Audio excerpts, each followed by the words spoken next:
Après le drame de Mbour, je crois, de Saint-Louis, il y a un rescapé. Il y a eu plusieurs morts, il y a un rescapé que j'ai suivi qui a 17 ans, qui dit qu'il est encore plus déterminé, malgré ce qu'il a vécu, malgré les morts qu'il a vus, à repartir. À 17 ans, il dit pourquoi il prend autant de risques, parce qu'il veut réussir. À 17 ans, on n'a pas encore échoué. À 17 ans, on n'a pas encore échoué, parce qu'on n'est même pas encore majeur. Il faut que dans les familles, dans la société, qu'on valorise autre chose que le matériel.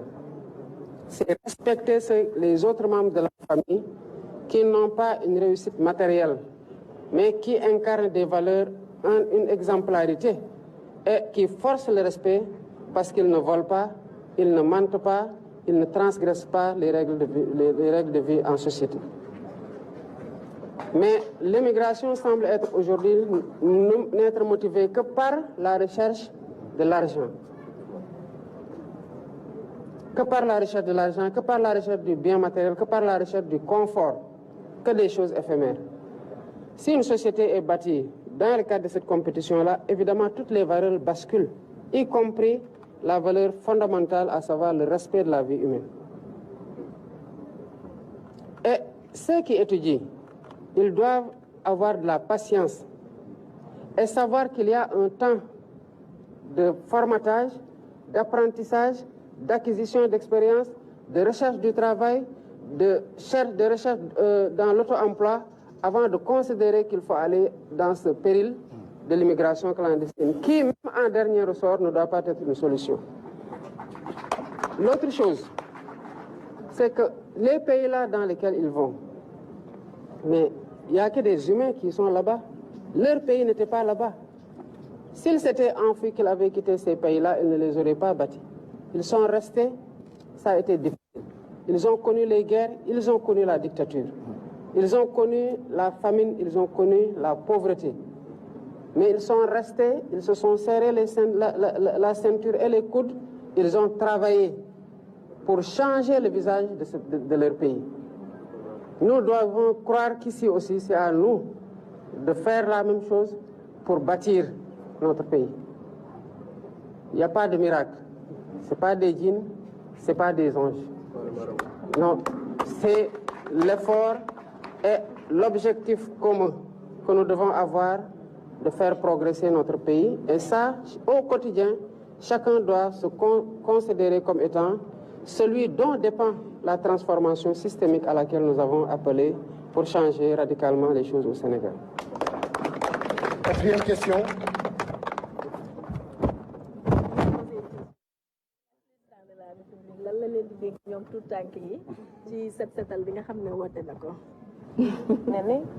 Pose la question là.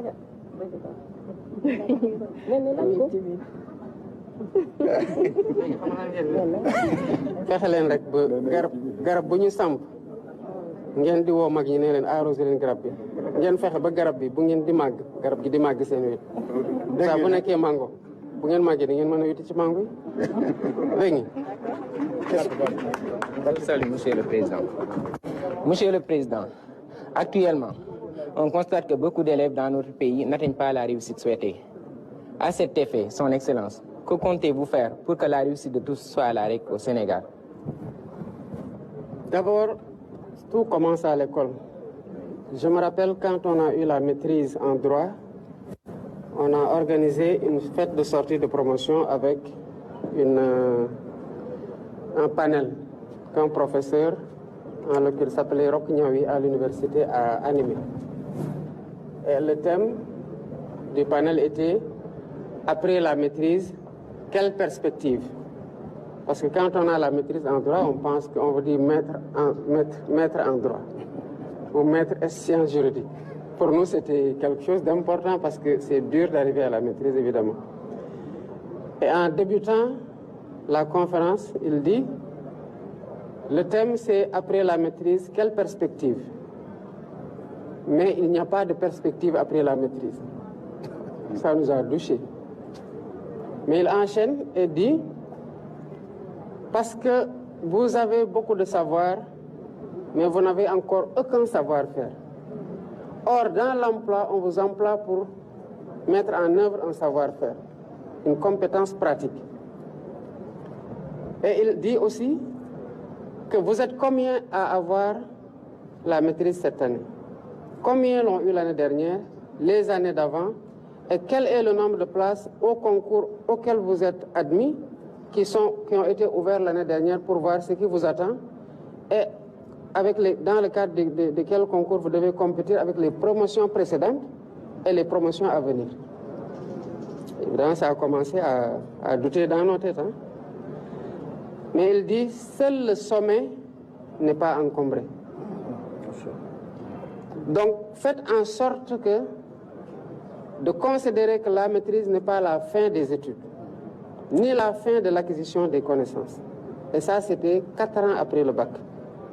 Donc, les élèves qui sont avant le bac, et même qui deviennent étudiants juste après le bac, c'est ce que je disais tout à l'heure à votre camarade, doivent considérer qu'il y a un temps d'apprentissage, d'acquisition de connaissances, mais une acquisition ferme pour être sûr qu'on domine plus ou moins la matière dans le cadre de laquelle on se spécialise, ou le métier dans le cadre duquel on se spécialise. Le premier effort, c'est au niveau des élèves, c'est au niveau des apprenants, c'est au niveau des jeunes. C'est d'avoir un métier. Parce que beaucoup de jeunes qui vous disent qu'on veut travailler, on veut aider nos parents, c'est bien noble. Mais l'essentiel d'entre eux, quand vous leur demandez qu'est-ce que vous savez faire, ils vous disent si le mot de frek baax na, l'essentiel bu ma toog. Mais foo koy defee ak lan ngay def nooy defee loo mënul.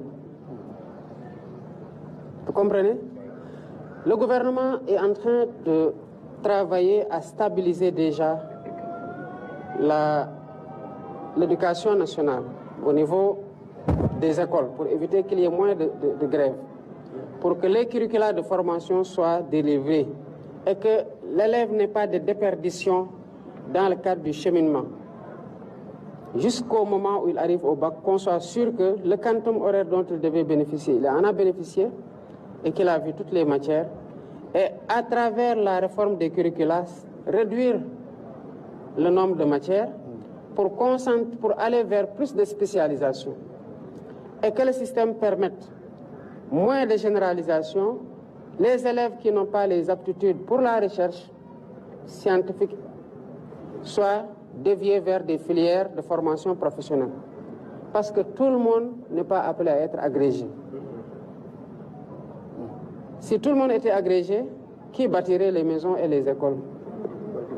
Si tout le monde était maçon, qui ferait la plomberie? Si tout le monde était plombier, qui ferait la peinture? Donc un pays a besoin de compétences affirmées dans tous les métiers dont nous avons besoin pour bâtir un pays. Et c'est pour ça que les filières professionnelles sont importantes. Et la formation technique et professionnelle est un point d'honneur pour le gouvernement. Et nous allons y consacrer tous les efforts qu'il faut pour que les jeunes soient déjà bien formés. Parce que régulièrement, les gens cherchent des compétences qui manquent. Parce qu'il y a moins de formation. Donc permettre aux élèves d'étudier correctement, en toute sérénité, leur permettre, en découvrant leur passion, de l'exercer et d'être parmi les meilleurs au monde. Et en ce moment-là, quand des opportunités d'emploi se présenteront et nous y travaillons dans le cadre de l'attrait des investissements, de l'appui au secteur privé et même à travers les programmes publics qui sont déroulés. Le pays-là est à construire. Nous avons énormément d'infrastructures à rattraper parce qu'il y a un grand retard. Que ces élèves, ces jeunes puissent avoir un métier qu'ils pourront faire, une compétence qu'ils pourront faire valoir auprès des entreprises qui créent les emplois et d'autres seront absorbés par la fonction publique.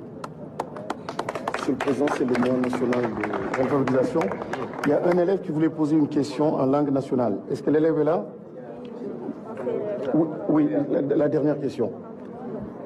C'est vous, en langue nationale? C'est le mois national de l'évaluation. C'est Viviane. Posez votre question. Bonjour, Monsieur le Président. Dans un contexte mondial marqué par l'évolution des technologies, ne pensez-vous pas qu'il est temps de moderniser notre éducation. Et pour cela, que comptez-vous faire? L'éducation est en train d'être modernisée à travers l'ouverture de filières, le renforcement de filières qui s'arriment à l'évolution technologique. Si vous avez remarqué récemment, je suis parti à la Silicon Valley. Et quand je suis parti à la Silicon Valley, c'était pour promouvoir un New Deal technologique qui fasse du Sénégal un hub technologique en Afrique de l'Ouest, particulièrement, mais en Afrique de façon plus générale. Parce qu'il faut ouvrir l'éducation aux nouveaux métiers, à savoir la formation au métier de l'intelligence artificielle et au métier numérique. Mais vous avez vu, dès cette année, le ministre a ouvert l'enseignement de l'anglais dès le primaire à certaines écoles, ce qui va vers une tendance de généralisation. Toutes ces dispositions qui sont prises, en plus des infrastructures qui doivent être mises dans les normes à travers la construction pour remplacer les abris provisoires et permettre que, à travers une connexion permanente, partout que des gens puissent intervenir à distance, entre dans le cadre de la modernisation de l'éducation. Évidemment, le ministère, en relation avec ses services, va continuer à déployer le programme pour que partout au Sénégal, les élèves et les étudiants puissent bénéficier des mêmes opportunités de formation. Et des